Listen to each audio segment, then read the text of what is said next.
Buenos días y bienvenidos a esta mesa del primer webinar del CERP. En esta mesa vamos a hablar sobre el ictus y sobre lo que ha pasado a lo largo de estos meses de la pandemia en relación a esta patología. Yo soy Inés Rubí, soy médico del 061 de Baleares y coordinadora de formación y docencia. Y tenemos con nosotros al doctor Carlos Alonso, que es médico de emergencias del SUMA 112, es coordinador del programa de formación en soporte vital del SEMES y también es vicepresidente del comité ejecutivo del CERP. Buenos días, doctor Alonso. Buenos días. Buenos días. Bueno, vamos a dar paso a nuestros ponentes. Voy a presentarles primero y luego iremos viendo sus respectivas ponencias. En primer lugar, el doctor Jaime Masjuan Vallejo nos va a hablar del ictus en tiempos del COVID-19 de este año. Él es jefe de servicio de neurología del Hospital Ramón y Cajal, del Hospital Universitario Ramón y Cajal de Madrid. Es profesor asociado de la Universidad de Alcalá y además, bueno, durante su coordinación del grupo de ictus dentro de la Sociedad Española de Neurología de la SEN, participó en la extensión de los códigos ictus para la práctica totalidad de las comunidades autónomas de nuestro país y sigue perteneciendo a la Comisión de Ictus de la Comunidad de Madrid. Por otro lado, en segundo lugar, el doctor Sebastián García Madrona, que es neurólogo, especialista en neurología vascular, trabaja en la unidad de ictus del Hospital Ramón y Cajal, del Hospital Universitario, es miembro junior de la European Stroke Organization, la ESO, y ha participado en múltiples congresos nacionales e internacionales como subinvestigador en ensayos clínicos en neurología vascular y demencias. Y en último lugar, en tercer lugar, la doctora Miriam Motilla Fraile es médico de emergencias y es coordinadora médico de equipos en la Gerencia de Urgencias, Emergencias y Transporte Sanitario, la GETS, del Servicio de Salud de Castilla-La Mancha, del SESCAM. Y además mantiene actividad asistencial, por lo tanto tiene bastante experiencia en este campo también. Ella nos va a hablar de cómo se ha manejado el ictus desde un servicio de emergencias médicas, desde un servicio de emergencias extrahospitalario, en este caso en Castilla-La Mancha, durante la época COVID. Sin otro particular, vamos a dar paso al doctor Jaime Masjuan, que nos va a hablar del ictus en tiempos del COVID-19.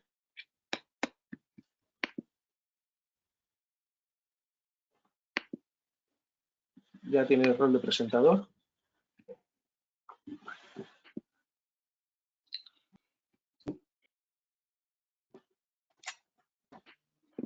Hola, buenos días. Muchas gracias por la presentación.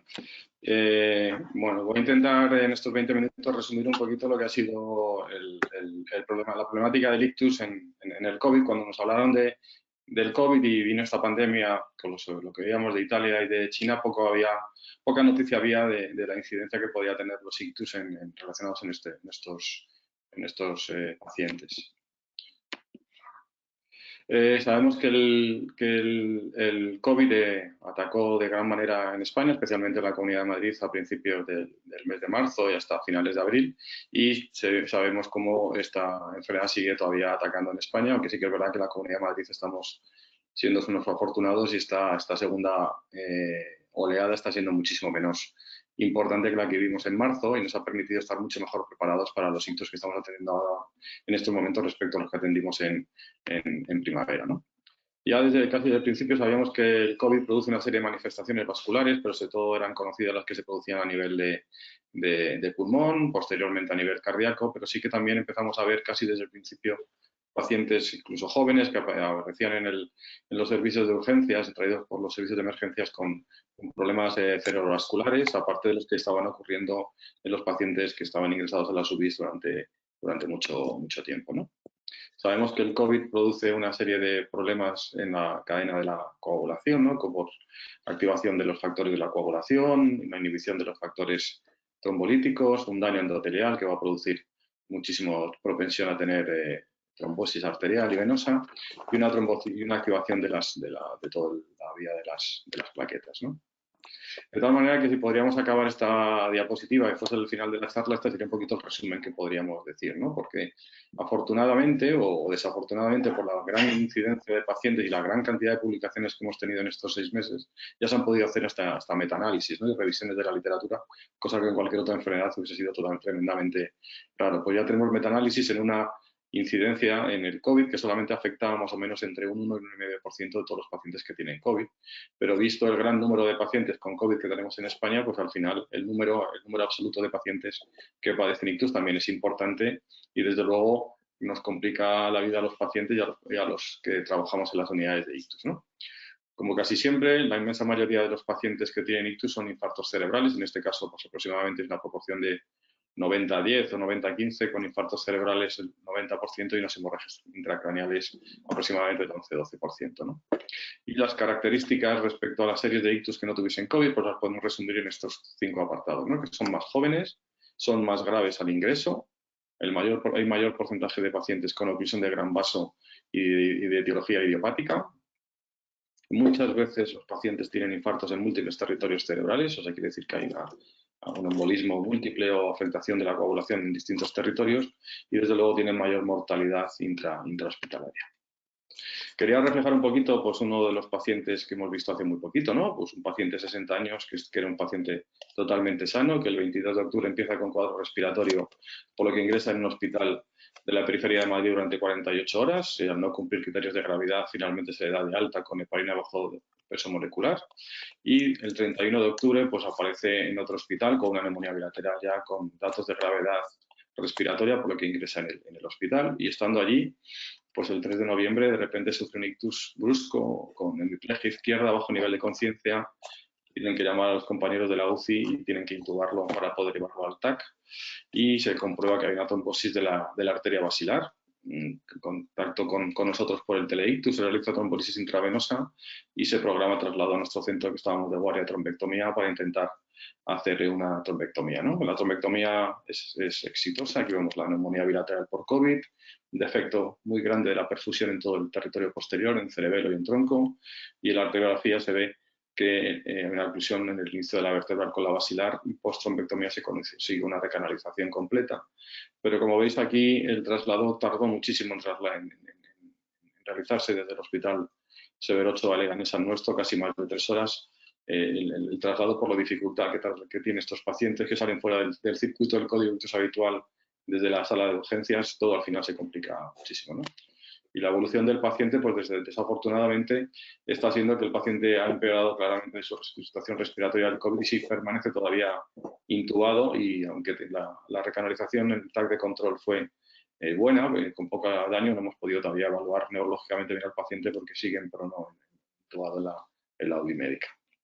Lo que sí nos ha demostrado un poco todo esto, caso quería remarcar un poquito cómo ha cambiado los protocolos asistenciales desde marzo, que lo tuvimos que hacer rápidamente, incluso ya conseguimos publicaciones como esta del Grupo de Madrid de Ictus, en las que tuvimos que cambiar ciertos circuitos asistenciales, como era la realización de circuitos de pacientes COVID y no COVID para intentar no contaminar ni al personal ni a los otros pacientes, y la selección de pacientes directamente con angiotac a todos ellos y evitar lo que es la neurosonología o el Doppler que hacíamos muchos en los hospitales de Madrid, ¿no?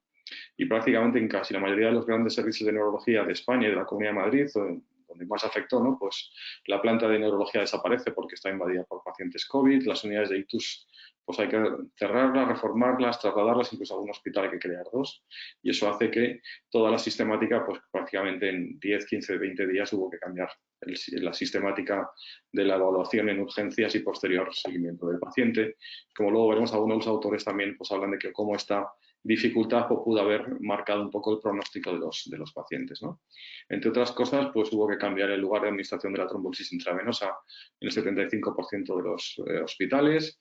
Las trombectomías mecánicas hubo que restringirlas por la imposibilidad de meter los pacientes en las UCIs, y hubo que ser mucho más selectivo en criterios de ensayo clínico y no a otras indicaciones que habíamos ampliado porque creíamos que se podían beneficiar. Hubo que seleccionar mejor los pacientes.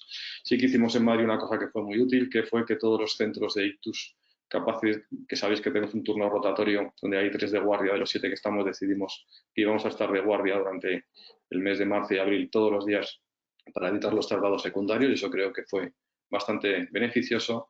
Y fundamentalmente luego tuvimos que restringir el número de pacientes que ingresaban con ictus leve o menor, de los pocos que acudían para hacer la observación en el domicilio, dado que no teníamos camas para poder ingresarlos, ¿no?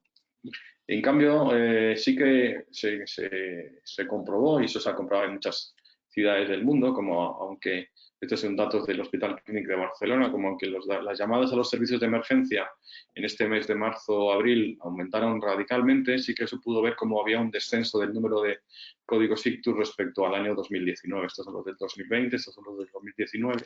Y estos datos también se confirmaron en la ciudad de Nueva York, donde un software que hay que se llama Rapid, que lo que permite es de modo automatizado ver cuántos TAC multiparamétricos se hacen en la ciudad de Nueva York, pues también en la época de la pandemia también disminuyeron prácticamente un 30%, ¿no? Y lo mismo confirmamos en la Comunidad de Madrid con este estudio que está pendiente de publicar en Stroke, donde vimos que hubo una disminución de casi el 40% del número de ictus diarios, del 60% de los traslados secundarios y del número de códigos ictus que nos trajeron los servicios de emergencias hospitalarias también disminuyeron, ¿no? Y se ha especulado mucho en cuál pueden haber sido las causas de esta disminución de aproximadamente un 30% del número de códigos ictus que vinieron en primavera, ¿no? En todos los hospitales del mundo, ¿no? Fundamentalmente, muchos pacientes se quedaron en casa por el miedo a venir al hospital con ese mensaje que transmitían los telediarios de no ir al hospital, ¿no?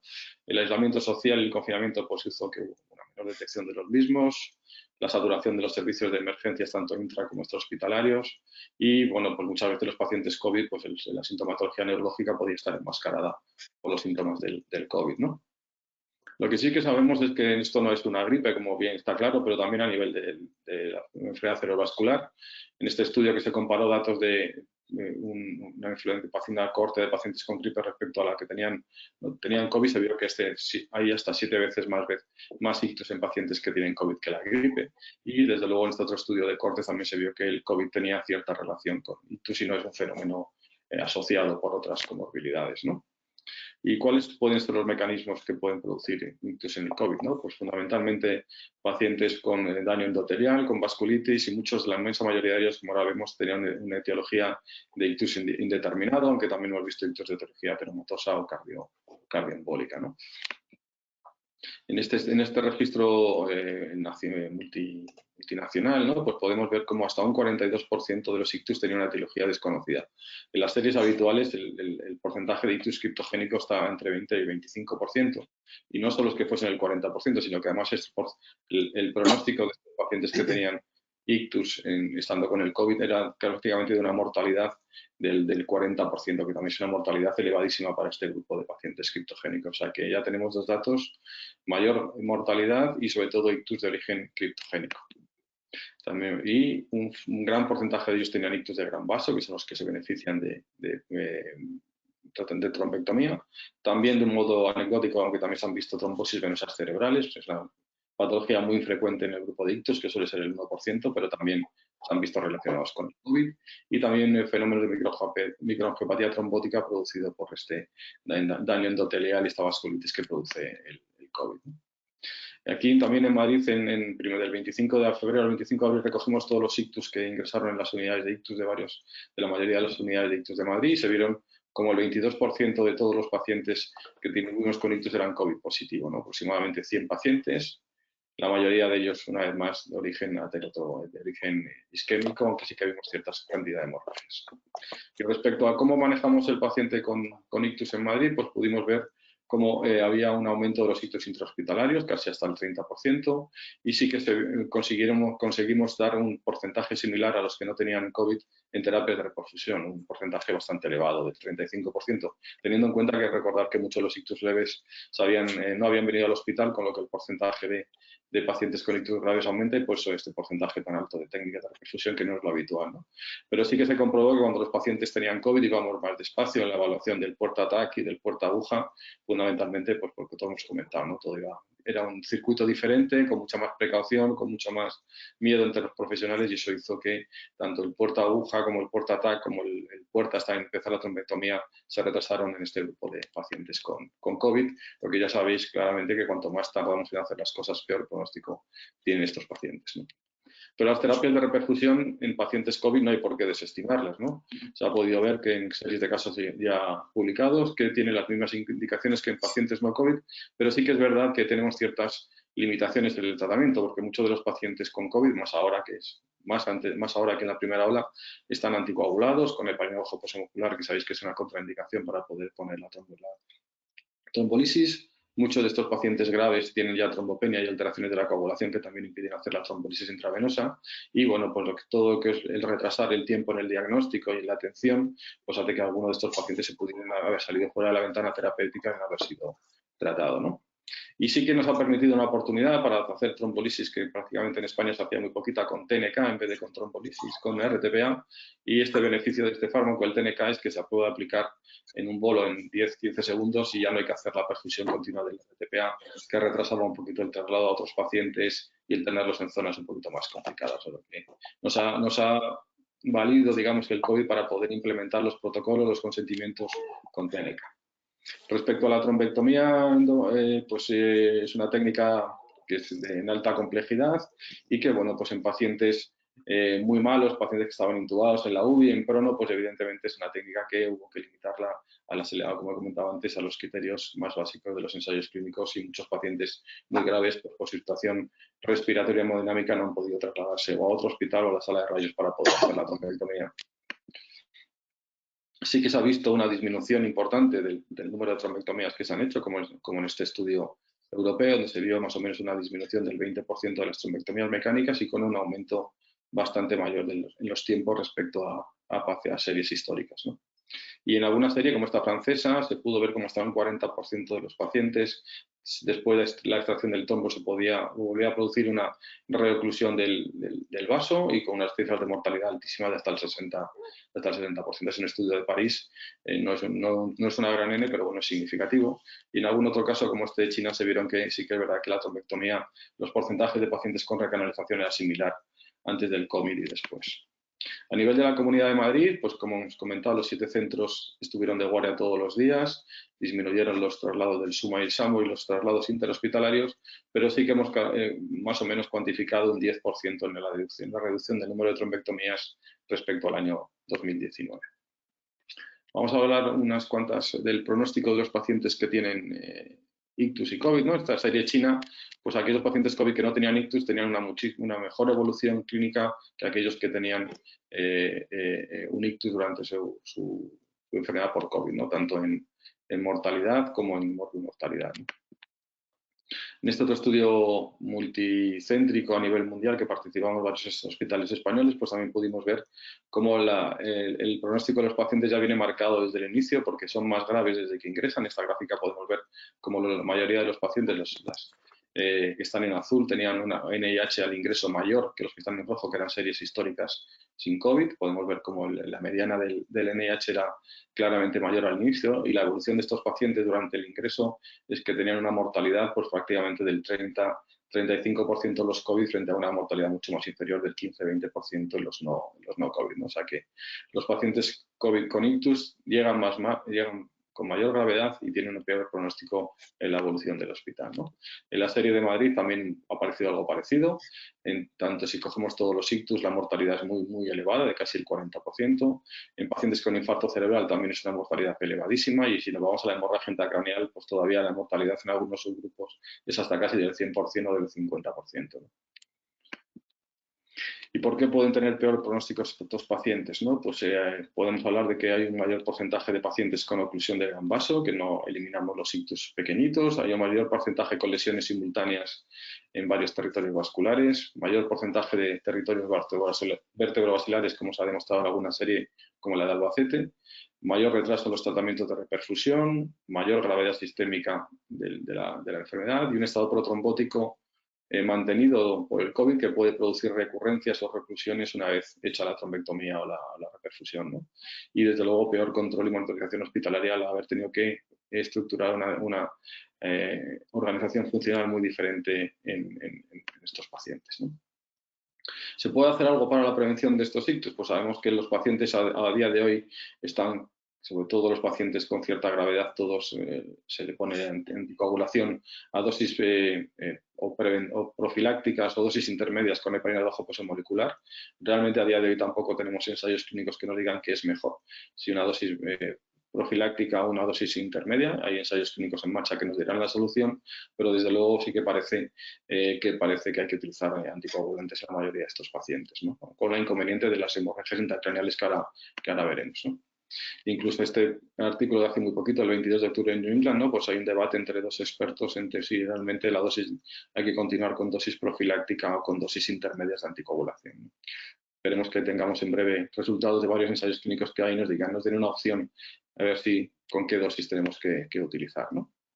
Y este otro caso clínico, un poco pues para remarcar como un paciente de 37 años, sano previamente, pero que con su mujer conviviendo en casa por un reciente diagnóstico de COVID leve, ¿no? Pues mientras está paseando por la calle tuvo un ictus grave con una hemiplegia izquierda. En este caso, los compañeros del SAMUR disponen del test antigénico y nos lo trajeron al hospital con un positivo, y este test antigénico fue confirmado en la urgencia, lo que en cierta manera nos permitió meter en el circuito de pacientes COVID directamente. Le realizamos trombólisis intravenosa y una trombectomía mecánica, que vemos un gran defecto de perfusión en todo el territorio carotidio, con una oclusión en la carótida terminal, en la arteriografía, y una recanalización completa del paciente. Este paciente, desgraciadamente, no está teniendo una buena evolución clínica, hizo una cerebral media maligna y hubo que hacerle una cranectomía descompresiva. Y ya para acabar la última parte de mi charla, hablar un poco siempre de lo que hablamos menos los neurólogos porque tenemos menos tratamiento, que es la hemorragia intracraneal, que es el gran abandonado, pues porque bueno, tiene una mortalidad muy elevada. Y en estos pacientes COVID, pues hemos visto que más o menos es un 10%, se produce por el daño endotelial del mismo virus, por el empleo muchas veces de anticoagulantes de estos que reciben estos pacientes cuando están con una ECMO o tienen antecedentes trombóticos con una TVP, una trombolia de pulmón o patología previa del paciente. La trombopenia inducida por virus, la coagulopatía de consumo, el daño endotelial, todo esto hace que de un modo sistemático estos pacientes que ya están muy malitos cuando hacen una hemorragia intracraneal, su pronóstico, como hemos visto, puede ser tremendo, ¿no? Más o menos es en este estudio de anticoagulación, ¿no? En pacientes COVID, pues se vio que la edad media era de 60 años, vieron 5 hemorragias masivas letales, 7 hemorragias pequeñitas, y pues está claro que la anticoagulación es una terapia que tiene que ser considerada en pacientes COVID, aunque tenemos que tener muy en cuenta que el riesgo de hemorragia intracraneal hay que tener en cuenta y que pues aquí tenemos que barajar bastante si el paciente empieza a perder plaquetas, tiene otro tipo de problemas de la coagulación o fenómenos hemorrágicos, para ajustar la dosis anticoagulante a lo que tenemos, ¿no? Acaba de salir publicado en Circulation también un artículo que dice cómo pacientes con COVID tienen más incidencia de trombopenias por heparina que pacientes que no tienen COVID, ¿no? O sea, hay que tener bastante cuidado con todo esto. Y pues bueno, pues comentar un poquito que la anticoagulación eleva el riesgo aproximadamente 5 veces de una hemorragia intracraneal, y la mortalidad de una hemorragia intracraneal por anticoagulantes es elevadísima. Eso ya lo sabemos otras veces, ¿no? Y la serie de Madrid, pues en un subgrupo, como he comentado antes, de prácticamente el 100% de los pacientes fallecieron una vez que habían tenido una hemorragia cerebral. Y estas son mis conclusiones, ¿no? La infección del COVID provoca un estado protrombótico a través de diversos mecanismos que tienden a producir ictus especialmente graves por infarto por oclusión de gran vaso y en múltiples territorios, que ha habido que desarrollar nuevas vías clínicas y circuitos intrahospitalarios para mejorar la seguridad y el contagio al personal y al resto de pacientes, que esta enfermedad hemos aprendido mucho de ellas para disminuir los tiempos en el tratamiento, pero que todavía tenemos retrasos en el manejo de estos pacientes y desde luego lo que es un traslado secundario de un paciente en COVID a otro para hacer una trombectomía sigue siendo pues muy lento, y que el pronóstico de estos pacientes es bastante regular y bastante malo en comparación con otro grupo de ictus, y que las terapias de reperfusión tienen que seguir siendo el gold estándar de nuestros pacientes, aunque muchas veces están dificultadas por la situación del paciente y también la logística que podemos tener, ¿no? Y finalmente, de hablar de las hemorragias, que aunque el tratamiento anticoagulante es una terapia probablemente muy eficaz en pacientes con COVID, pero aquí sí que aparece esta complicación, pues tenemos que conocerla y desde luego los pacientes tienen muy mal pronóstico. Pues muchísimas gracias por su atención. Bueno, muchísimas gracias, doctor Masjuan. Ha sido una ponencia muy interesante. Y bueno, ya sin más preámbulo, vamos a dar paso al doctor Sebastián García Madrano. Adelante, doctor.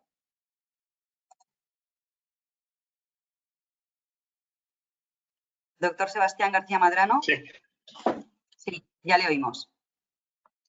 Adelante, doctor. Hola, ¿qué tal? Buenos días. Yo soy el doctor Madrona. soy adjunto de neurología en la unidad de ictus del Ramón y Cajal, como han presentado previamente. Una vez que ha concluido el doctor Masjuan esta presentación brillante sobre las complicaciones vasculares del ictus, pues vamos a hablar del resto de complicaciones neurológicas que pueden acontecer por esta enfermedad.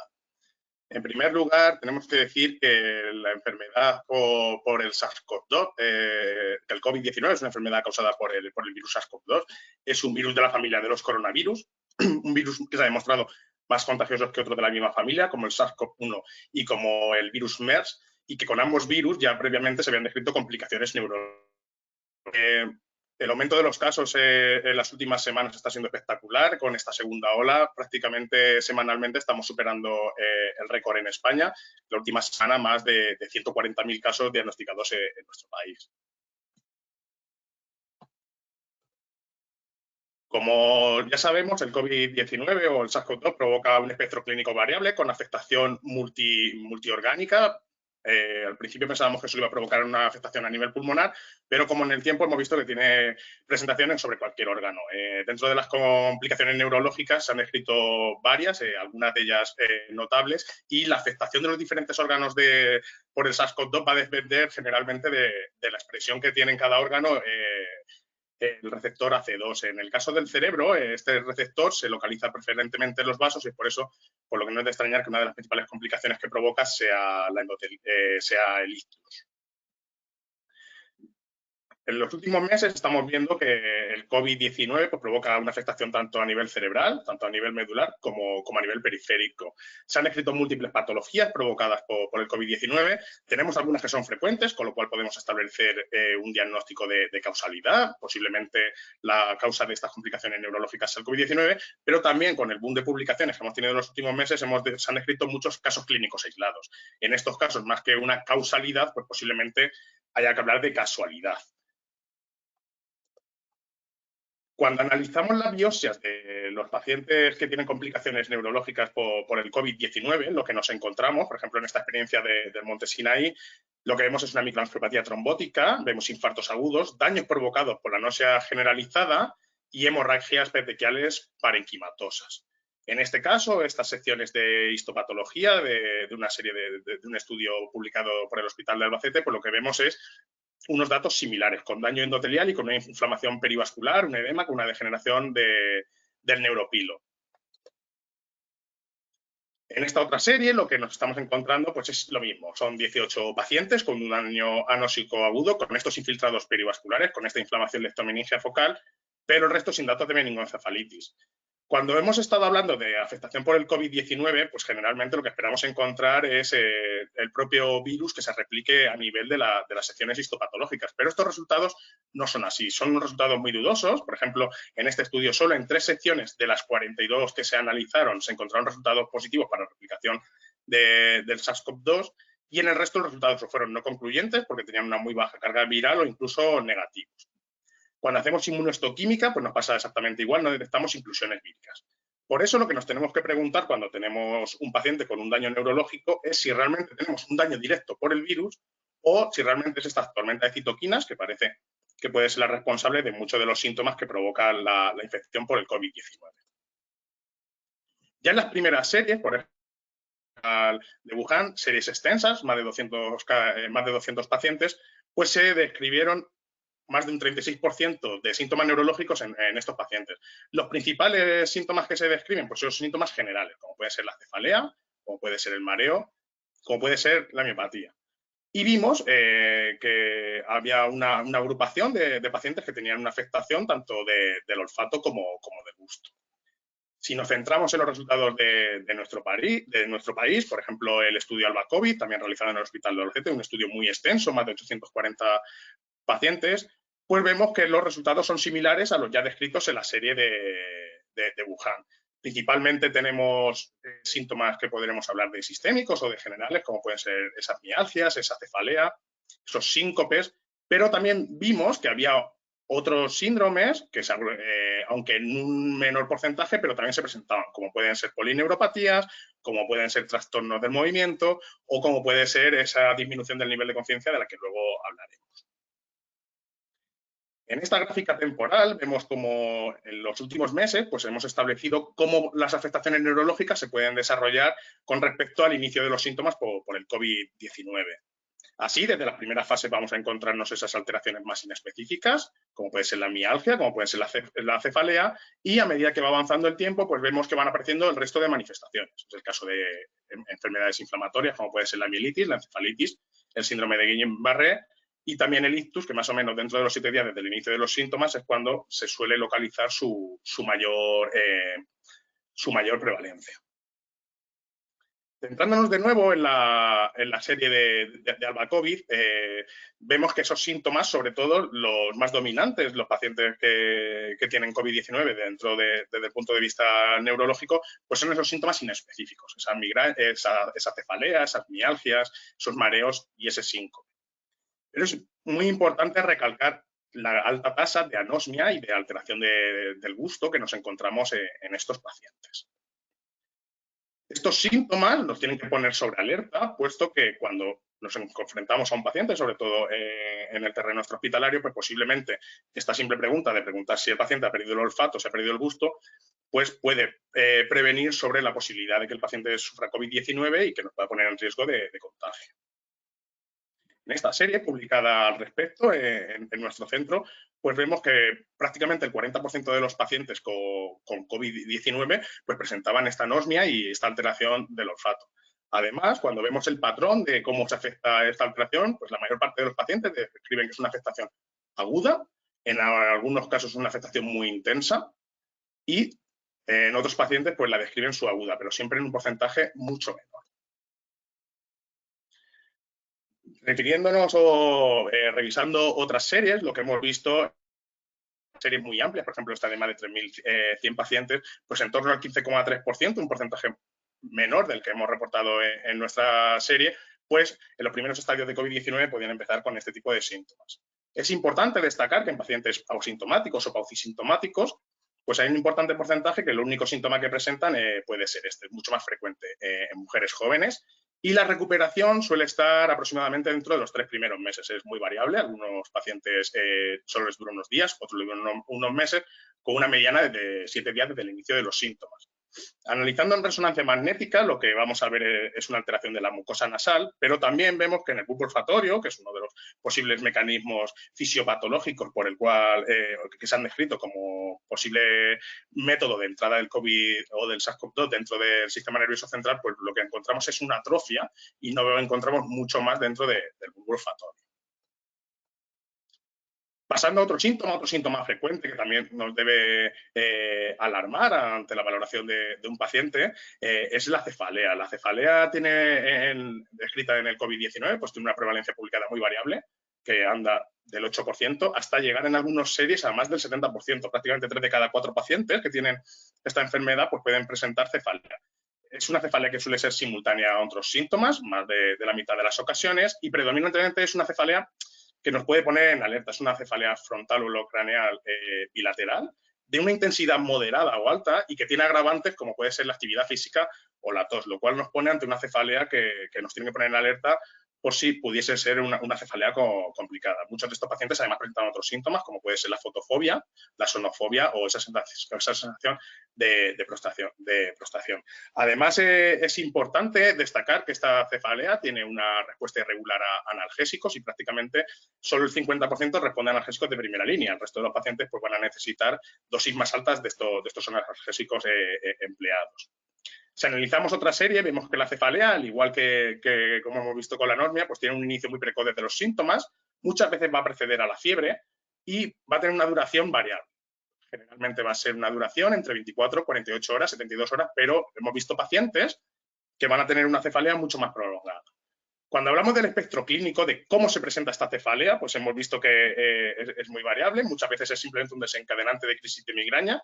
Tenemos casos en los que realmente podemos asociar esta cefalea por COVID-19, pero también es cierto que existen otras causas de posible cefalea en los pacientes, como puede ser el uso de EPIs, que es un tipo de cefalea que se ha descrito en los últimos meses. Dentro de los mecanismos fisiopatológicos que se han descrito como causa de la cefalea, pues es posible que el SARS-CoV-2, a través de su entrada a través del tracto respiratorio, pueda activar receptores trifeminoautonómicos, tanto a nivel de la cara como a nivel de la meninge, y esta pueda ser la causa del dolor. La recuperación de los síntomas pues es muy variable. Como hemos dicho, suele tener una pacientes que tardan incluso hasta 6 semanas en recuperarse de esta cefalea. En los últimos estudios publicados se ha visto que un paciente con COVID-19 presente una cefalea pues se va a asociar a un mejor pronóstico. Corta los síntomas en torno a 6 días y además, hablando de esta tormenta de citoquinas, pues se ha visto que pueden tener una menor elevación de interleuquina 6 y por lo tanto un menor riesgo de complicaciones sistémicas. Otro de los síntomas inespecíficos o más frecuentes que estamos viendo por la enfermedad con COVID son la miopatía, las mialgias, los trastornos neuromusculares. Estos síntomas tienen una prevalencia muy variable. La mialgia, la fatiga muscular, pues se ha descrito igualmente cerca del 70% de los pacientes. Incluso en la serie italiana, pues se ha descrito como el síntoma más frecuente. Se valoran distintas hipótesis fisiopatológicas. Una puede ser una miositis inducida por virus, al igual que otros virus, como el virus de la gripe. Pues también puede ser que el COVID-19 o el SARS-CoV-2 pueda provocar esta miopatía, pero también el empleo de fármacos puede ser una causa de afectación neuromuscular en los pacientes que tienen COVID. Como puede ser el uso de la hidroxicloroquina en esa primera ola o ahora mismo del remdesivir. Además, una cosa curiosa que se ha visto con el COVID-19 es que puede desenmascarar patologías previas neuromusculares que hasta el momento hubiesen pasado de una manera sutil en los pacientes, pero que con el desarrollo de la enfermedad por el SARS-CoV-2 pues, puedan tener una manifestación destacada, como puede ser la miastenia gravis, la ELA o miopatías mitocondriales. Es importante saber que los pacientes ingresados, sobre todo aquellos más severos, aquellos que necesitan un ingreso en UBI, pues también pueden presentar complicaciones miopáticas, igual que un paciente ingresado por cualquier otro motivo de manera prolongada en una unidad de cuidados intensivos, como pueden ser las miopatías y las polineuropatías del paciente crítico. Junto a estos síntomas directos, también tenemos que tener en cuenta que el COVID está provocando una afectación indirecta en la población. El confinamiento provoca una disminución de la actividad física, algo muy importante en los pacientes, sobre todo más añosos, y esto lo que ha llevado es a ver en muchos casos una miopatía por desuso en estos pacientes, ya que al perder esa pequeña actividad física que tenían diaria, pues hemos empezado a ver estos síntomas también en estos pacientes. Dentro de las afectaciones más inflamatorias que puede provocar el COVID-19, pues nos vamos a encontrar sobre todo el Guillain-Barré. Para recordar, el Guillain-Barré es una polirradiculopatía aguda, que tiene una rápida evolución y que se suele presentar o que se puede presentar como una tetraplegia flácida progresiva, con una clínica sensitiva ascendente. Suele empezar con parestesias o con disestesias en miembros inferiores y desde ahí va subiendo o ascendiendo hacia arriba, provocando al final una afectación de todo el organismo. Es muy importante destacar que pacientes con tetraplegia lo podemos encontrar por otra patología por COVID-19, como puede ser, por ejemplo, el ictus, pero en este caso la reflexia tiene que ser un síntoma de alerta que nos tiene que poner en guardia sobre esta patología. También puede asociar disautonomía, puede asociar dolor lumbar, puede asociar disfagia y en los últimos meses algunos paneles han recomendado diagnosticarla como un Guillain-Barré asociado al SARS-CoV-2 en el caso de que el inicio de los síntomas solo sea de 6 semanas desde el inicio de la patología por COVID-19 o que se detecte el virus a nivel del líquido cefalorraquídeo o en muestras de sudado nasofaríngeo. Es una patología rara y además hemos visto que puede tener una frecuencia o una prevalencia en otras afectaciones víricas. Por lo tanto, no es de extrañar que también se pueda asociar al SARS-CoV-2. Lo hemos visto, por ejemplo, con la gripe, con el virus Zika y con algunas bacterias como el Campylobacter y el Mycoplasma. El inicio de esta enfermedad dentro de las patologías inflamatorias posiblemente sea de las más precoces, suele estar en torno a los 7 días desde el inicio de la clínica. Hay una incidencia baja, eso nos tiene que dejar un poquito más tranquilos, solo se han descrito 19 casos en la bibliografía y vamos a encontrar 2 formas predominantes. Esto no lo va a dar el estudio electromiográfico, vamos a tener la forma de mielinizantes, que es la forma clásica, pero también vamos a tener formas axonales descritas por el SARS-CoV-2. Estas formas son importantes porque van a tener un peor pronóstico de recuperación y tenemos que tener en cuenta. Lo más importante con respecto a esta patología es detectar rápido los síntomas, iniciar el tratamiento con las inmunoglobulinas para tratar de disminuir ese efecto infeccioso o parainfeccioso por el SARS-CoV-2 y así tratar de mejorar el pronóstico de los pacientes. No solo se han descrito estas tetraplegias, estas grandes polineuropatías, sino que también se han descrito pequeñas series de casos que pueden tener una afectación exclusivamente de pares craneales, como puede ser la forma de Miller-Fisher, que suelen asociar sobre todo afectación de los nervios que inervan la musculatura ocular. Otra de las enfermedades inflamatorias descritas por el COVID-19 pues es la encefalitis o la mielitis, no dejan de ser una inflamación parenquimatosa del cerebro o bien medular, y tiene una prevalencia desconocida. En este caso no se sabe si es un sesgo de publicación o si realmente nos estamos enfrentando a una muy baja incidencia de esta complicación inflamatoria por el virus. Los pacientes con encefalitis pues, se suelen presentar en forma de irritabilidad, confusión, síntomas psicóticos y en algunos casos disminución del nivel de conciencia. Es muy poco frecuente, por suerte, la presencia de crisis epilépticas descritas en los pacientes con COVID-19, aunque sí que es verdad que se están empezando a describir cada vez más casos en niños. Al final es un cerebro más inmaduro, un cerebro que ante cualquier estrés que pueda sufrir pues puede presentarse clínicamente en forma de crisis epiléptica. Los reportes que hemos tenido de estudios de líquido cefalorraquídeo, como hemos visto, el virus SARS-CoV-2 es un virus esquivo cuando intentamos detectarlo a nivel del sistema nervioso central y suelen ser negativos su detección del líquido cefalorraquídeo, aunque algunos reportes aislados pues sí que lo han descrito. Desde el punto de vista de la resonancia, pues tenemos aquí algunos casos de encefalitis, una encefalitis temporal o cuando, como vemos abajo, esta encefalitis necrotizante, que fue uno de los primeros casos que se describió de posible afectación por COVID-19, que por suerte parece que al final está siendo menos frecuente de lo que parecía. En los diferentes estudios de COVID-19, todo se coincide en una entidad cuyos síntomas o cuya base fisiopatológica queda poco clara, es la encefalopatía. Se suele describir como una disminución del nivel de conciencia, como una alteración del estatus mental, pero nadie hace especial hincapié realmente en qué se trata. Es como un cajón desastre donde estamos empezando a agrupar a todos estos pacientes. Tiene una prevalencia muy variable según los estudios. En algunos estudios llega a alcanzar incluso el 20-25%. Lo estamos viendo que es mucho más frecuente en pacientes con un SARS-CoV-2 severo y en aquellos que necesitan un ingreso en UCI, y tiene una etiología no definida. No hemos establecido bien cuál es la entidad y, por lo tanto, pues tampoco podemos hablar todavía de si realmente existe, si es simplemente una afectación por el SARS-CoV-2 o si realmente pues, tenemos una encefalopatía en relación con la hipoxia, con el uso de fármacos, fármacos sedantes alta dosis o una alteración metabólica en pacientes que están tremendamente graves, que presentan complicaciones multiorgánicas y que pueda provocar esta encefalopatía. Pero sí que es cierto que hay un subgrupo de pacientes que si descartamos todas estas causas previas, pues podríamos estar hablando de esta entidad, de una encefalopatía inducida por el COVID. Vemos que tiene una normalidad en las pruebas, cuando hacemos resonancia magnética, cuando hacemos estudios de laboratorio, no encontramos mucha afectación, pero sí que actualmente nosotros tenemos algunos estudios a nivel de nuestro centro que estamos viendo que hay una expresión de bandas oligoclonales a nivel intratecal, una simetría en patrones de citoquinas y parece que hay una síntesis intratecal a nivel del sistema nervioso central puro, de un aumento de estos factores inflamatorios que puedan desencadenar esa afectación a nivel local y por eso estos pacientes pues, puedan presentar esta clínica.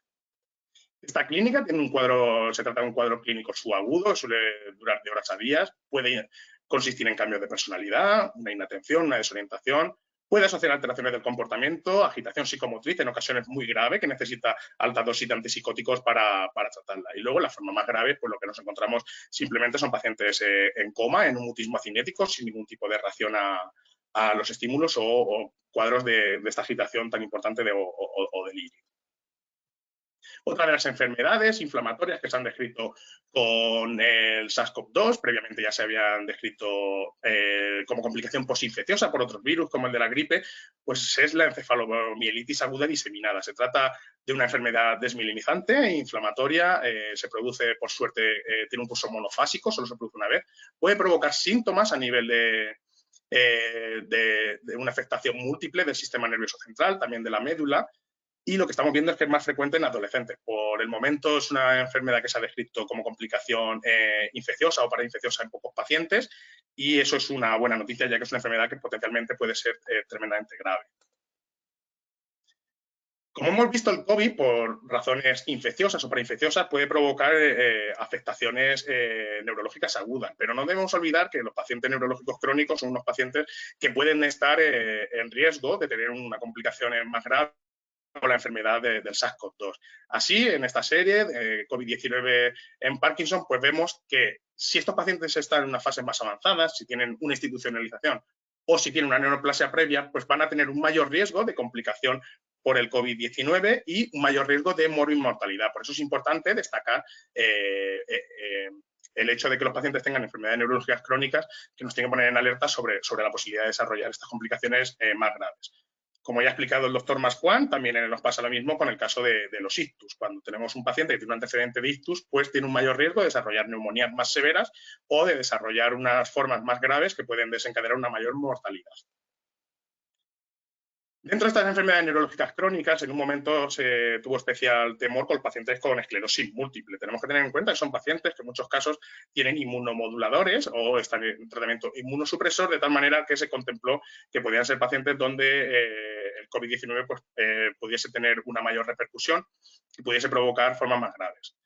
Por suerte, se han hecho algunos trabajos, como este estudio italiano, en un seguimiento amplio de más de 1.900 pacientes, en los que si agrupamos a los pacientes con posibilidad de desarrollar una forma grave por SARS-CoV-2 según una serie de variables, pues vemos que menos de un 1% de los pacientes, a pesar de que estén utilizando estos tratamientos inmunosupresores, pues tienen un riesgo bajo de desarrollar formas complicadas de COVID-19, lo cual en un momento incluso se valoró la posibilidad de retirar los tratamientos inmunomoduladores a estos pacientes y con el tiempo hemos visto pues, que posiblemente no tenga tanta repercusión. Incluso estamos empezando a utilizar algunos, como el tocilizumab, en algunos casos con el objetivo de tratar las formas más graves por el COVID-19.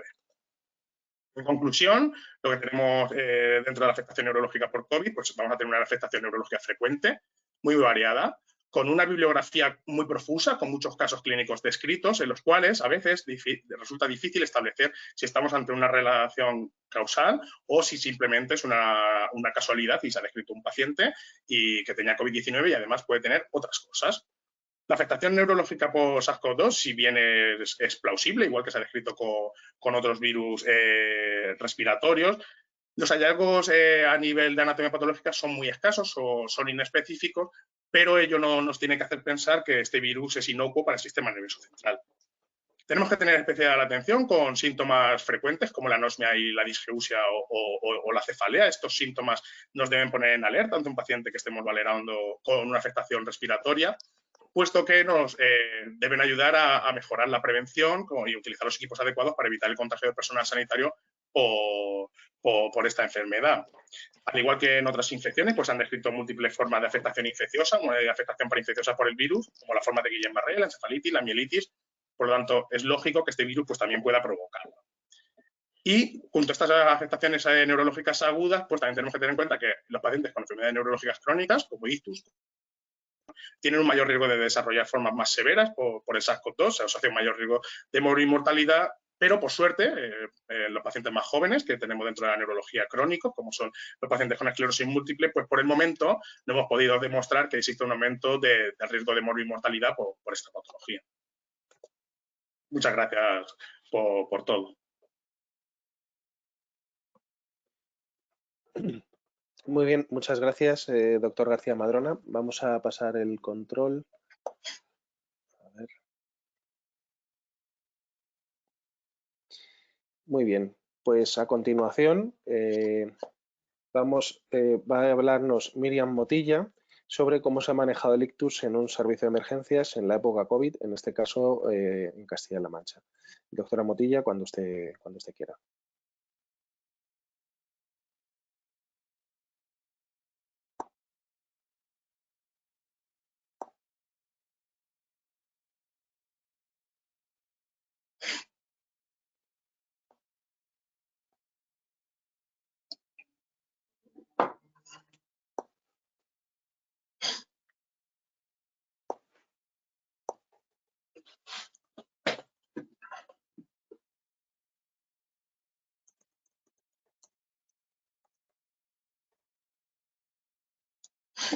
La invitación que hemos recibido.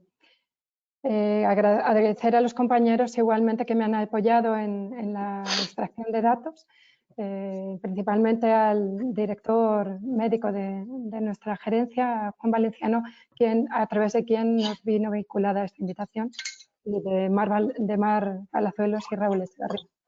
Sin más, explicar el porqué de la motivación de hacer este trabajo. Aparte de esa invitación, pues como bien han dicho los compañeros Masjuan y García Madrona, hay múltiples estudios científicos que se están dando y que están corroborando todo eso que en un inicio era la sospecha de que teníamos una situación de proinflamación vehiculada por este virus que generaba un estado protrombótico, así como todo de cara, en breve resumen, como han explicado, lesión endotelial que podía dar patología no solo isquémica, sino también hemorrágica. Igualmente hay otros, como he expuesto, hay otros fenotipos y hay otras múltiples investigaciones acerca de la susceptibilidad de ciertos grupos sanguíneos para contraer esta enfermedad y que por tanto afectarían a la coagulación de los mismos. Por ello, motivo que era una situación de sospecha. Los que trabajamos en la emergencia teníamos la sensación de una mayor incidencia de patología isquémica, en concreto el ictus, que es la que voy a abordar, y ver cómo la abordaríamos en emergencias y también esa sospecha de saber si la situación de la pandemia estaba abocando a que llegasen más evolucionados estos pacientes o si presentaban sintomatología más grave o si algo se nos escapaba. Antes de todo esto, dado que nuestra situación no es la hospitalaria conocida, sino la de emergencias, y viene con esta situación especial, viene la situación de nuestra comunidad autónoma. Como algunas comunidades del ámbito nacional, Castilla-La Mancha es una comunidad muy extensa que tiene sus 5 provincias con una extensión de casi 80.000 kilómetros cuadrados y tenemos somos la 9ª comunidad en población a nivel nacional con 2 millones y un poquito más de habitantes. ¿Cómo abordamos las emergencias en nuestra comunidad autónoma? El SESCAM, a través de nosotros, de la Gerencia de Urgencias y Emergencias, tenemos una serie de recursos divididos en esta extensión tan grande para abarcar esta labor. Tenemos 26 UBIs móviles, de las cuales en 2 provincias también funcionan 4 unidades de traslados interhospitalarios, 4 unidades interhospitalarias, UBIs móviles, 4 soportes avanzados de enfermería, 4 helicópteros y luego unidades no asistenciales, entre las que tenemos 82 soportes vitales básicos y 56 ambulancias de urgencias. La situación del COVID en nuestra comunidad ha sido, como en muchas comunidades autónomas,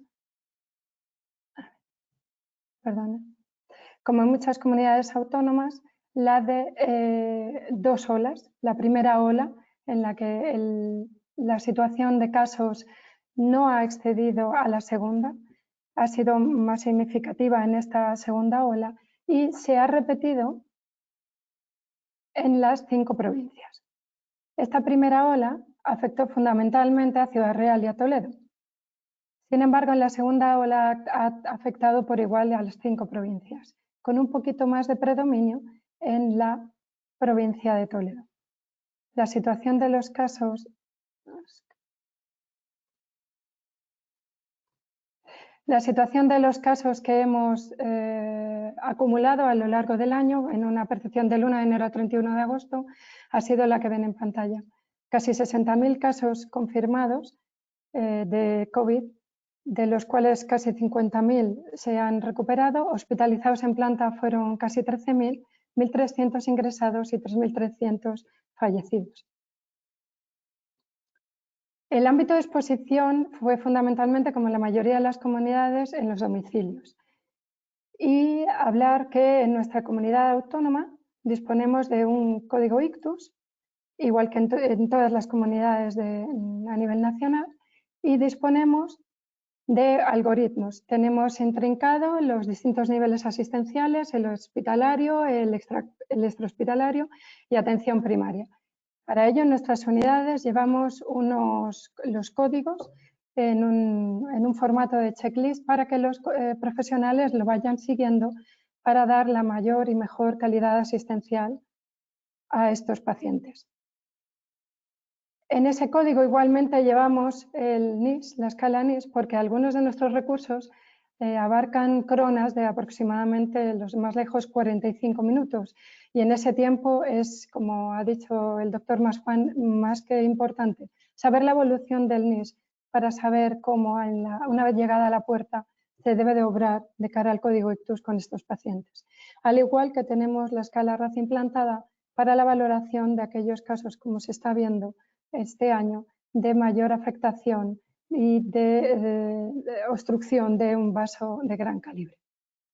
El estudio que hemos llevado a cabo de cara a la afección y la interrelación que puedan tener el COVID con el ictus en nuestro contexto extrahospitalario en Castilla-La Mancha ha abarcado ese estudio del 2019 y del 2020 respecto a este.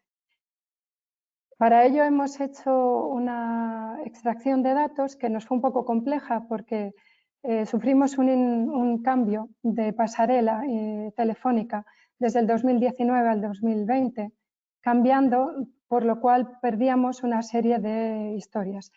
Intentamos cotejar y obtener datos de los operadores de demanda del 112, pero aquí era una clasificación de datos y obteníamos muchos datos de diagnóstico de focalidad neurológica en el que ampliaba y generaba un sesgo de exceso en la que teníamos patologías que, aunque, como ha dicho el doctor García Madrona, muchas de ellas podrían asociarse al COVID, pero no eran meramente ictus.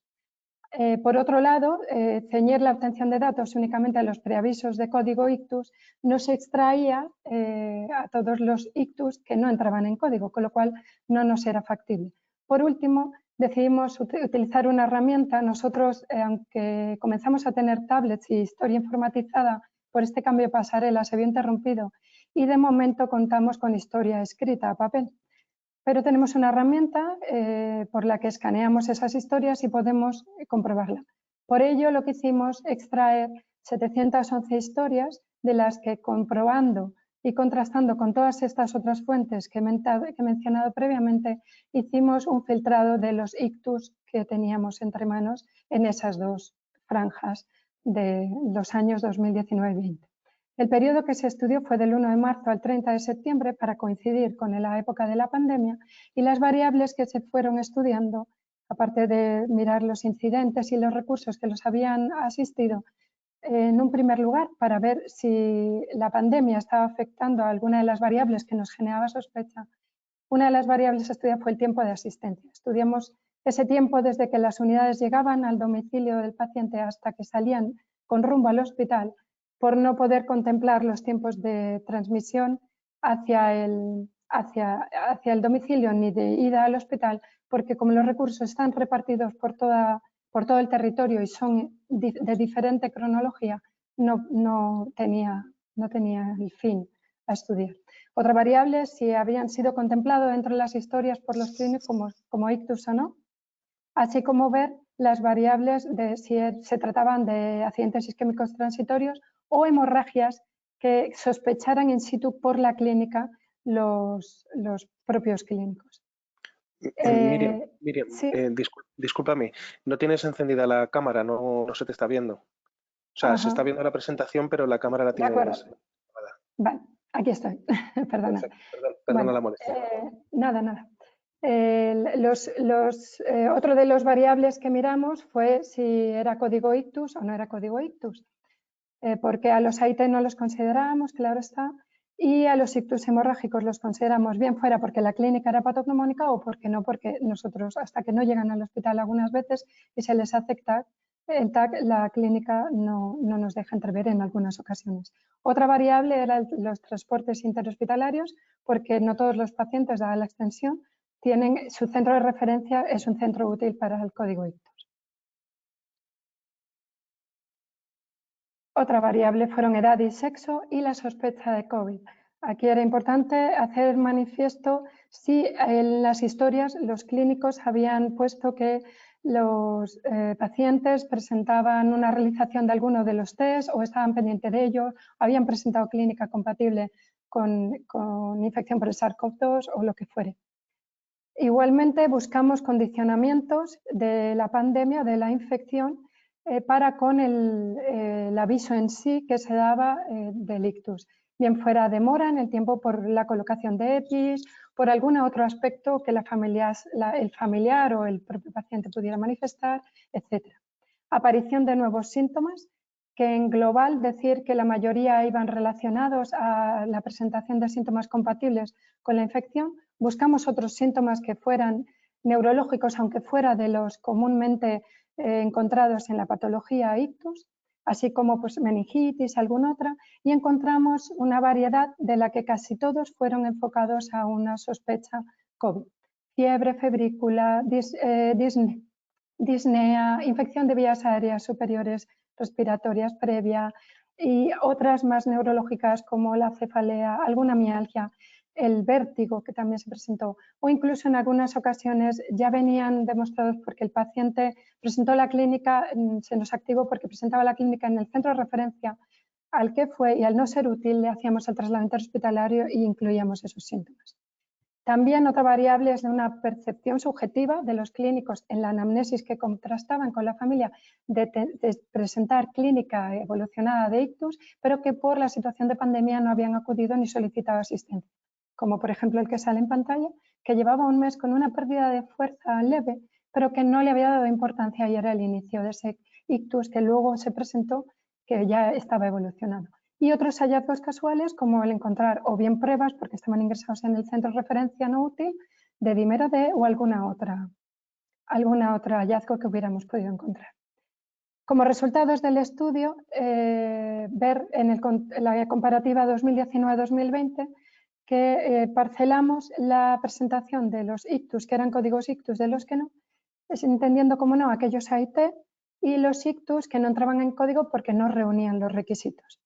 De ellos un 19% y además de los ictus no código que eran hemorrágicos porque presentaban la clínica palpable durante la exploración del recurso. La franja azul en las dos tonalidades fueron los códigos ictus activados en el 2019 y de ellos la diferenciación de los que ya fueron directamente a un centro útil y de los que hubo que trasladar con un traslado interhospitalario hacia el centro útil. En el 2020 las diferencias fueron levemente significativas que ahora contemplaré en un diagrama de barras, pero ahí se ve la pequeña diferencia que vamos a observar. Y sin contar los porcentajes, hablar que comparando el 2019 en azul y el naranja el 20, observamos, igual que en Madrid, como han descrito los compañeros, un aumento que en nuestro contexto fue de un 20% de los ictus en global.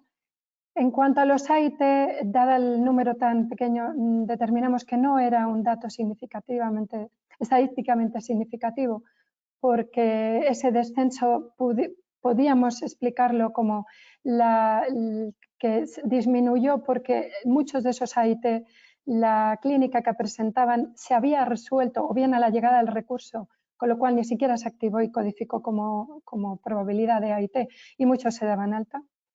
En cuanto a los códigos ictus, proporcionalmente aumentaron un 15%, al igual que ese global de ictus.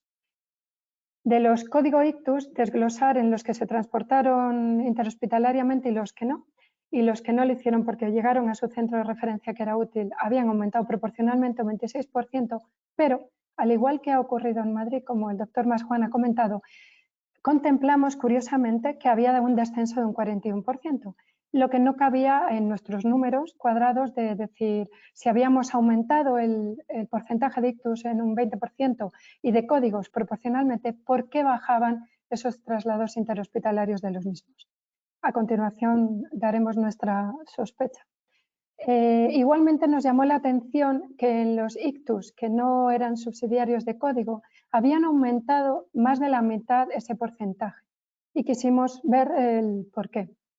Sin embargo, en aspectos como el tiempo de media de asistencia no observamos ningún cambio significativo, pero como médico asistencial sí que tengo que hacer la inclusión de información de que aunque los tiempos no se vieron modificados, sí que la sensación subjetiva de todos los que trabajamos en el abordaje extrahospitalario, la mera colocación del EPI nos demoraba al menos unos minutos, una media de unos 4 o 5 minutos, en lo que era el global de la asistencia, pero en lo que era la asistencia no se veía mermado. En cuanto a los resultados por edad, encontramos lo que ven en la gráfica, mientras en el 19, en las décadas que habitualmente se viene sobreviniendo esta patología tiene unos picos en los 50 años y en las décadas 7-8 de la vida. Y igualmente en el 2020 encontramos ese aumento y esos picos en esas mismas fases de la vida, con ese 20% aumentado, pero nos llamó la atención el aumento en la octava década de la vida y nos llamó la atención lo que se ha observado, ¿no?, en otras localidades y en otras comunidades, y es que aparecieron casos a edades mucho más tempranas que no suele habitualmente aparecer esta patología. No en un gran número, pero sí. En cuanto al sexo, no encontramos una diferencia significativa, seguía predominando los varones y en una diferencia 40-60% en predominio de los varones. En cuanto a nuestra labor de emergencias, comparando el 19 con el 20, encontramos ese 20% aumentado, en naranja, de aumento de ictus y seguíamos viendo esa distribución por pico-valle, por meses, que veníamos viendo en meses anteriores. Pero sí que coincidiendo con el inicio en agosto de la segunda ola del coronavirus, los ictus vimos que se acumulaban y que no descendían. Con datos globales del SESCAM, dado que los datos que previamente he comentado son los de los recursos nuestros asistenciales, que son los recursos avanzados. De ahí hemos de desglosar todos aquellos recursos que han trasladado pacientes con ictus a la puerta de los hospitales, no valorados por un sanitario. Se trata de los soportes vitales básicos y los recursos de ambulancias de urgencias. Y igual se nos escapan todos aquellos ictus que han llegado a la puerta del hospital, llevados por sus propios familiares, así como los ictus que han acontecido estando por otra patología ingresados en los hospitales de Castilla-La Mancha. Esos datos los obtuvimos en global de los servicios centrales y nos hablaban de una división, desglosándolo en pacientes con ictus con PCR positiva o PCR negativa. Observamos que no eran tantos los que presentaban PCR positiva, pero sí había un porcentaje de casi un 10%. En global habíamos visto un aumento, se había triplicado el número de ictus desde los meses de marzo, que serían unos 50, unos 150 ahora en septiembre, en la última toma de datos. Si esa gráfica la ponemos en plano y le contrastamos los datos de los ictus, los sobreponemos a los datos de las dos olas de la pandemia, del COVID, vemos que una suposición que hemos barajado en nuestro servicio, y es que hubiese una demora asociada por ese fenómeno proinflamatorio que generase esa protrombosis, en una demora traducida en 1 o 2 meses, inclusive 3, en la aparición de ese aumento de casos de ictus.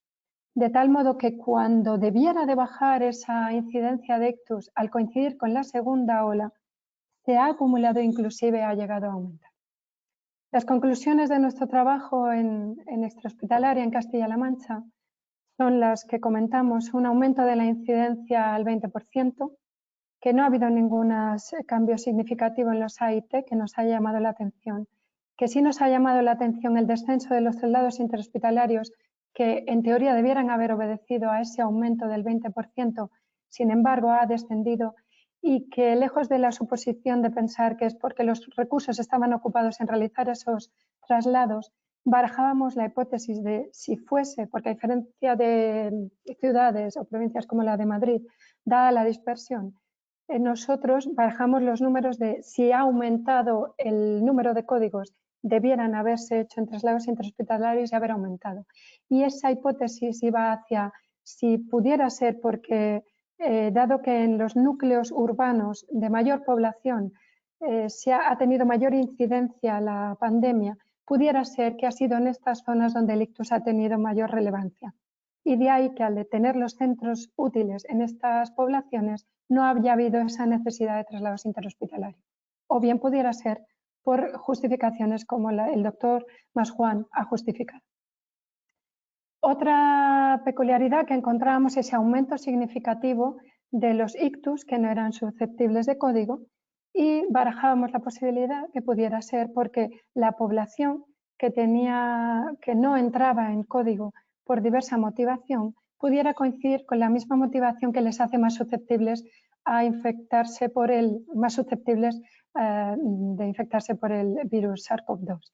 Y son aquellas patologías crónicas que, sobre todo en la primera ola, debido a la situación que la pandemia ha generado sobre la asistencia sanitaria, muchas patologías crónicas no han podido tener la regularidad que normalmente venían teniendo. Eso sumido a que las edades de estos pacientes les hacían dependientes y, por tanto, criterios de exclusión del código. Ha afectado a pacientes más jóvenes, como hemos contrastado en varios estudios, como hoy vemos. No ha habido una variación en sexo y, a pesar de haberlo estudiado, no hemos encontrado una motivación o un estudio fidedigno en el que hubiéramos percibido que haya una compatibilidad, una correlación entre los ictus evolucionados con la pandemia, aunque bien hemos visto que así ha sido, pero a nivel de extrahospitalaria no lo hemos podido cotejar. Igual que, aparte de los síntomas asociados al COVID, no hemos visto ningún otro síntoma neurológico fuera de los normales encontrados en la patología del ictus. Y por último, planteamos esa hipótesis de una demora de 1 o 2 años, de 1, 2 o 3 meses desde que se padece la enfermedad del COVID hasta que empieza la sintomatología protrombótica del ictus, así como de otras patologías como estamos viendo, y qué implicación pudiera tener eso a nivel nacional, a nivel de los hospitales y nuestra, por ende, en la extrahospitalaria.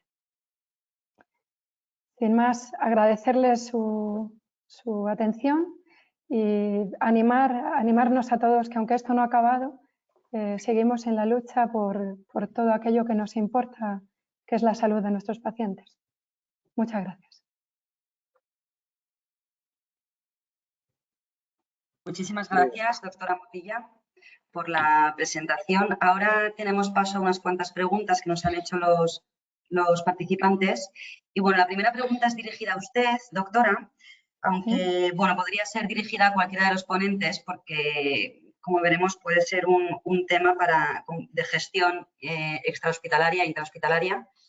Y bueno, la pregunta dice así: una enfermera del SUMA del 112 pregunta... Perdón, el doctor Masjuan y García Madrona no han activado el vídeo. ¿Podéis, por favor? Ahí, ya. Ya está, doctor Sebastián. Doctor Masjuan. Ya está. Vale. Ya estamos todos. Perdón. Muy bien, pues como le iba diciendo, la pregunta preguntan si sería aconsejable o recomendable realizar test de antígenos a todos los pacientes que atendemos con una clínica de ictus. Por mi parte, como clínica y también como gestor, me encantaría, porque sé que en Madrid SAMUR lo está haciendo y la verdad, como vemos en los números, ayudaría no solo en el abordaje de los mismos, en acelerar los cauces una vez llegan al hospital, porque el abordaje de estos pacientes, bien sabemos, si tienen esa coexistencia del COVID y de la patología ictus, nos aportaría muchas ventajas de cara a la terapéutica, no solo hablando de eso, sino también a la propia autoprotección, aunque he de decir que a día de hoy en nuestro servicio consideramos susceptible de COVID a todo aquello, entonces nos ataviamos y, como sabemos de esta consecución de protrombosis previo a COVID, nosotros tomamos esas medidas, pero ahorraría mucho en medios, en tiempos y probablemente en mejor y seguro en beneficio de nuestros pacientes. ¿Sí puedo comentar? Sí, claro. Por supuesto. Sí, nosotros, bueno, el test antigénico sabe que hay mucho debate a nivel microbiológico en la literatura de si solamente vale para pacientes que no tengan asintomáticos, porque el ictus hay que considerarlo que la inmensa mayoría de los pacientes que tienen ictus siguen siendo COVID negativos. Pues hay estudios en marcha.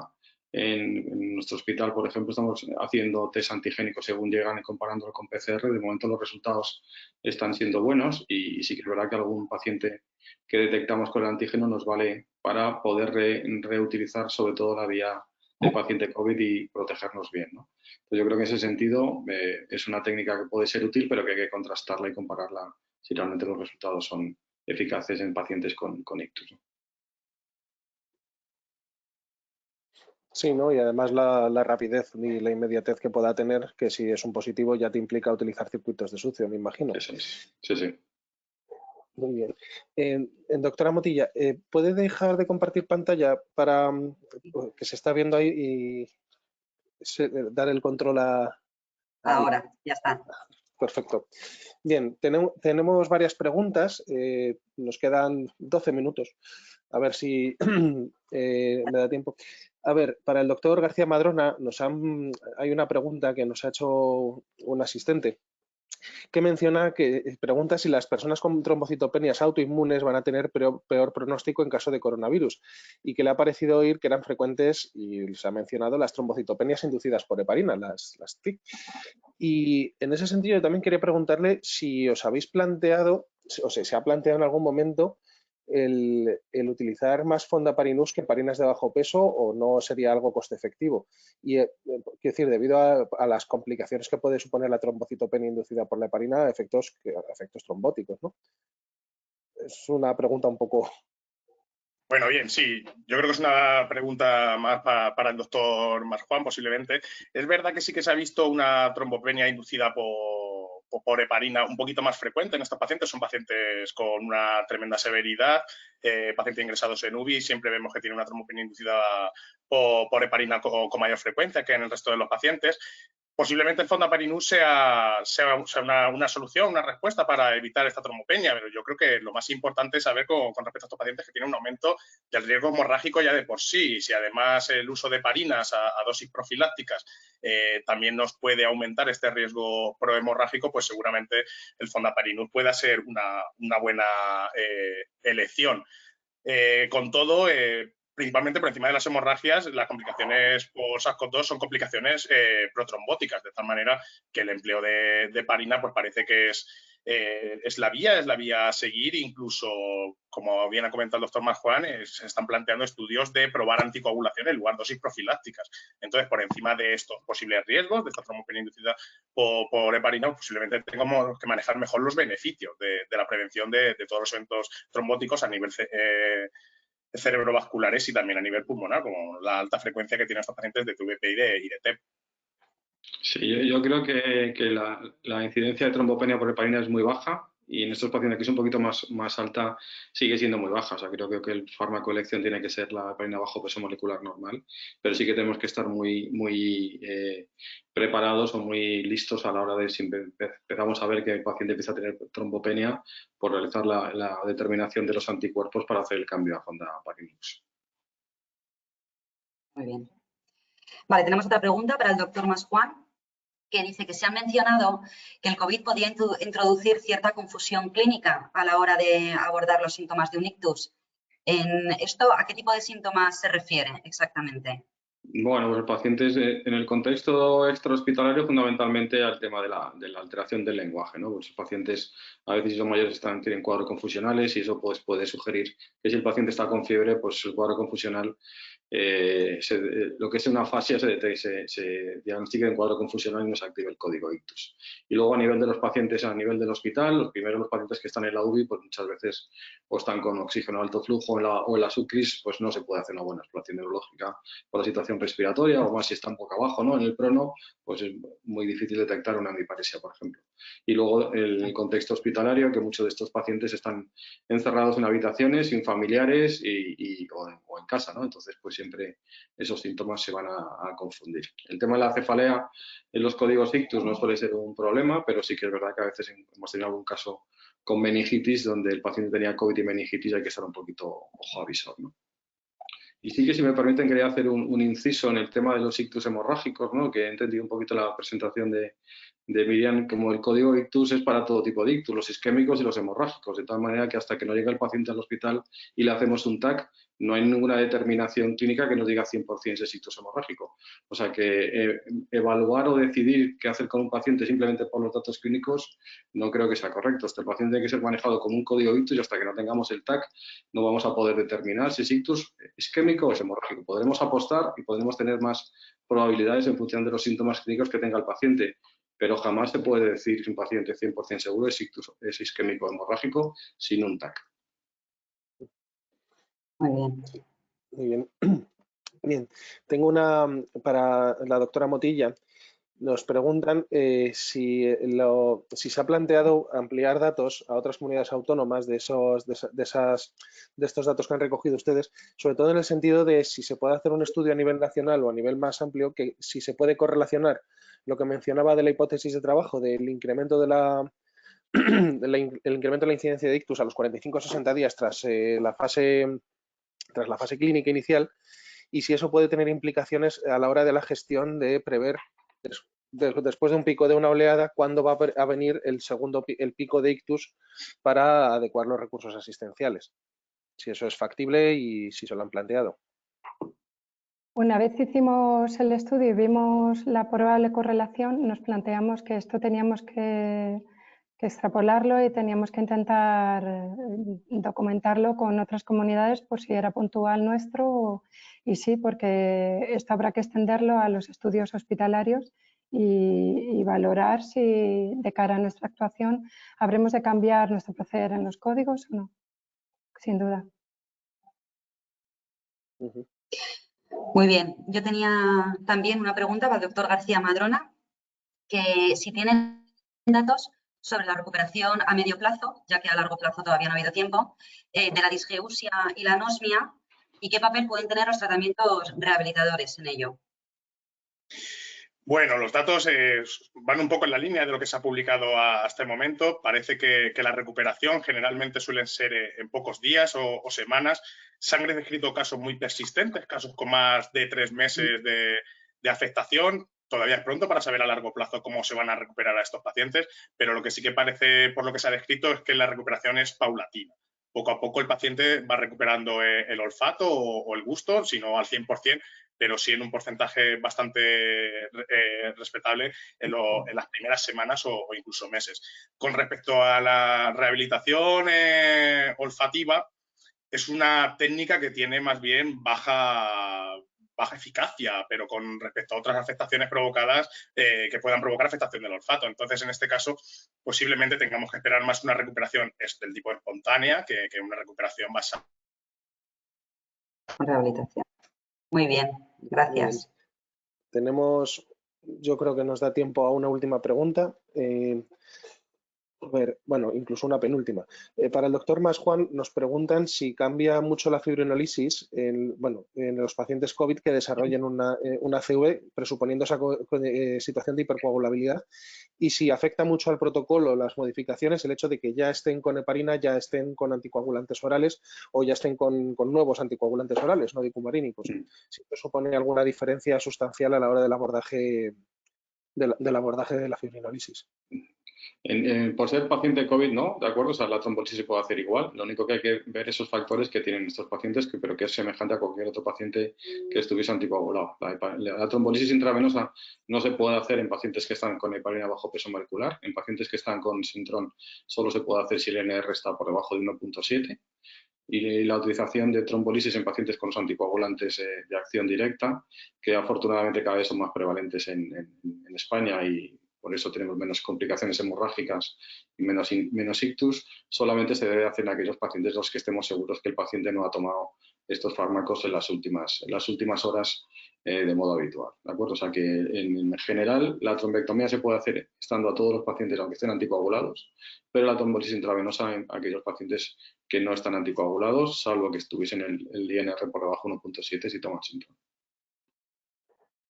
Muy bien, muchas gracias. Y ya por último, que ya no tenemos más tiempo, la última pregunta es para la doctora Motilla, que nos preguntan si han observado ustedes también, igual que se ha observado en los niños, un incremento en las crisis epilépticas.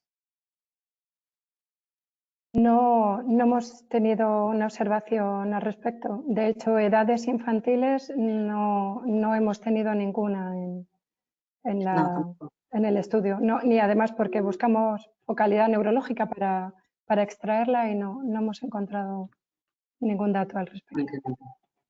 Muy bien. A nivel hospitalario tampoco hemos visto una mayor evidencia de crisis epilépticas.